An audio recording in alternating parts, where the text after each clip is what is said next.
ese wari uzi ko hari application ushobora gukoresha ugazikoreraho amafaranga menshi cyane? Hari application ziri muri telefoni yawe umaranye igihe ndetse n'igihe kirekire unazikoresha ariko utazi uburyo wazibyazamo umusaruro. Muri ino video ngiye kwereka application zigeze muri 5 wakoreramo amafaranga kandi neza, zirahemba ukabona amafaranga neza, ukayabona neza kuri telefoni yawe cyangwa kuri banki yawe. Kandi nje kugusobanurira buri kantu kandi ndagusabye niba ari ubwa mbere ugeze kuri ino channel yanjye, ndagusabye kugira ngo ukande subscribe, like and share and comment. Kandi ikindi niba ari ubwa mbere uhageze, ndagusabye kugira ngo udukurikiye ko ahangaha tuhashyira video zigisha uburyo wabyazamo umusaruro internet yawe. Ukeneye kugira ngo nkwereke internet y'ubuntu wakoresha, uzanyandike kuri WhatsApp.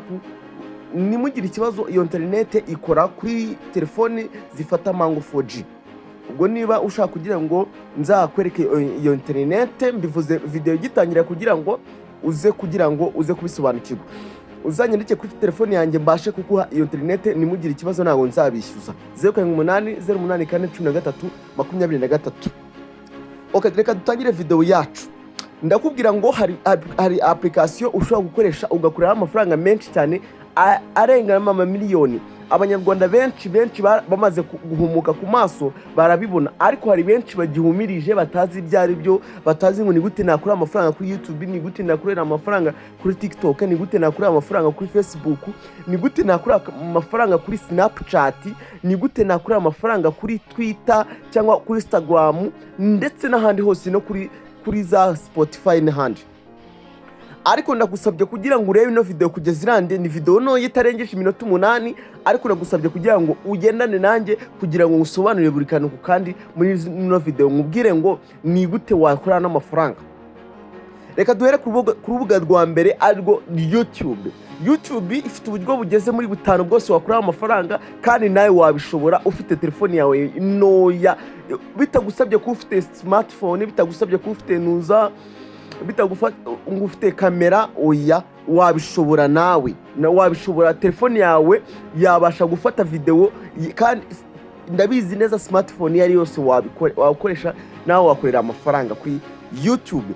YouTube ifite uburyo 5 bwose bwo gukora amafaranga. Ubwo buryo bwose tuzagenda tubugarukaho kugira ngo wenda tuzagenda dusobanura buri application ku yindi. Ndakeka nzategura n'igice cya kabiri kugira ngo kuri YouTube duhere ku mizi yayo, turebe uburyo 5 bwose wakora amafaranga. Ariko reka mbabwiremo bubiri bw'ingenzi. Bagusaba ko ufungura YouTube channel, wamara kuyifungura ugahita ugashaka babyibura abantu bagukurikirana 1000. Wamara kuba ufite abantu 1000 ugashaka n'amasaha 4000. Warangiza wamara gushaka 4000 ugasaba YouTube ko yaje guhemba. Ibyo bintu byose kandi utabifite ushaka kubibona vuba, tugufasha kubibona. Ibi byose kuba uri kuri no YouTube channel yanjye gusa, ibindi byose bizakemuka. Aho washaka gufungura YouTube channel, washaka uburyo mugiramo inama uburyo wayifunguramo neza kujya ujya urebwa, wowe unyandikiye kuri WhatsApp nzabigufashamo. Reka tujye ku rundi rubuga rwa kabiri rero wabasha gukorera amafaranga neza mu buryo bwiza cyane bugezweho, bitagusabye kuri muri bihugu byo hanze n'ahandi. Nawe uri mu Rwanda, uri muri Kenya, uri mu Burundi, uri hehe, nawe wabasha gukorera amafaranga nubwo waba uri no mu cyaro. Mbese icyambere nuko ufite smartphone yawe, kandi hari telefoni zaje nko mu Rwanda, zino telefoni za Airtel cyangwa za MTN. Zino telefoni nawe wakorera amafaranga bigakunda. Indi application wakoreraho amafaranga ni application yitwa TikTok. TikTok ifite uburyo bugeze muri bungahe, muri 3 bwo gukora amafaranga, ariko abanyarwanda twemerewe 2 bwonyine. Ubwa mbere nuko bagusaba byibura ngo ushaka aba followers 1000. Numara kubona abo followers 1000, TikTok irakubwira ngo wemere kujya live. Kandi abanyarwanda benshi barimo barakora amafaranga biturutse kuba bari live. Nawe uzajye kuri live urebe, ubona umuntu abyuka akahera mu gitondo ari kuri live, akagenda akajya kuri live guhera mu gitondo kugeza nimugoroba. Uzi ahakura amafaranga arenga n'ibihumbi 100 ku munsi. Nta n'umuntu wundi ujya ukora amafaranga menshi kurusha umuntu uri kuri live. Hari abantu benshi bajya kuri live bagahakura amafaranga ku buryo na ministry cyangwa n'undi muntu atayakorera ku munsi. Yego birashoboka cyane. abo followers igihumbi urabashaka, wamara kubabona ugatanya kujya live. Ikintu cya mbere ubukeneye no gushaka content nzima izemeza abantu. Ugomba gushaka content byibura abantu bazajyaho bagakunda, bamara kuyikunda bangiza bakaba baguhereza ama gift.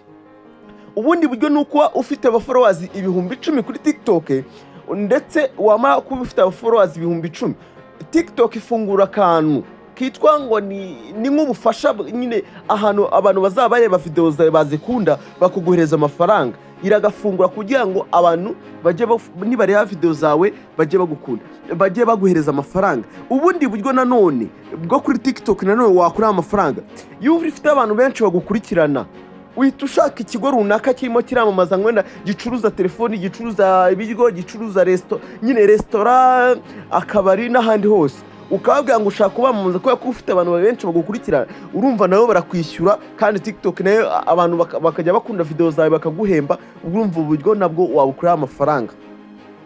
Ubundi indi application iyo bita Facebook nayo ifite inzira zigeze muri zingaye zose zo gukora amafaranga. Iya mbere, ubundi Facebook ifite icyo bita Facebook marketing. N'uburyo ushaka kugenda ugashaka abantu bagukurikirana, wangiza ukajya ufata ibintu ukajya kureba nk'ikigo runaka gicuruza amatelefoni, ukafata ayo matelefoni ukayashyiramo abakiriya baza bakagura baciye aho ngaho kuri Facebook. Bamara kugura, ubwo nawe icyo kigo mwaravuganye ko niba bazabagura bazabaguhereza wenda nka 50% cyangwa 20%, nawe ukabona amafaranga. Ubundi buryo bwo kuri Facebook bwo gukora amafaranga ni uburyo ushobora kuba ushaka byibura iminota 600 bakureba, iminota, yego ni iminota 600 kuri video zawe, byibura kuri video itari munsi y'iminota 3. Ikindi nanone ukaba ufite nanone aba followers ibihumbi 10, abo followers ibihumbi 10.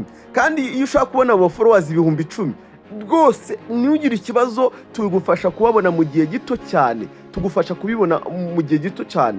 Rero hari n'ubundi buryo bwose, niyo mpamvu muri no video nanze kugira ngo video ibe ndende, ariko nabiciyemo mu ncamake. Hari nanone kuri Instagram naho ifite ubundi buryo bugeze muri 5 bumeze nka Facebook, urimo marketing, urimo kuzuza aba followers ibihumbi 10, ndetse bangiye nabo bakajya baguhemba. TikTok nayo nuko na followers ibihumbi 10 cyane cyane ubusabwa. Mbese na Twitter ifite uburyo bwo kuba wayikura amafaranga. Rero ndagusabye kugira ngo ukanda subscribe, like and share, nurangiza unyandike kuri WhatsApp umbwire ngo ni gute ngiye nabyaza umusaruro internet yanjye, ni gute nayibyaza umusaruro. Nyandikira kuri 0780841323, cyangwa umamagare kuri iyo nimero. Cyangwa niba ukeneye kugira ngo ubone internet uzazikoresha y'ubuntu, kuko nakoze video mbona barimo YouTube yayanze, ariko niba ushaka kugira ngo ujye ubona internet y'ubuntu uyibone utiri kugura megabyte, ukabuzi neza ko ufite telefone ya 4G, mamagara kuri iyo nimero. Ndabakunda cyane.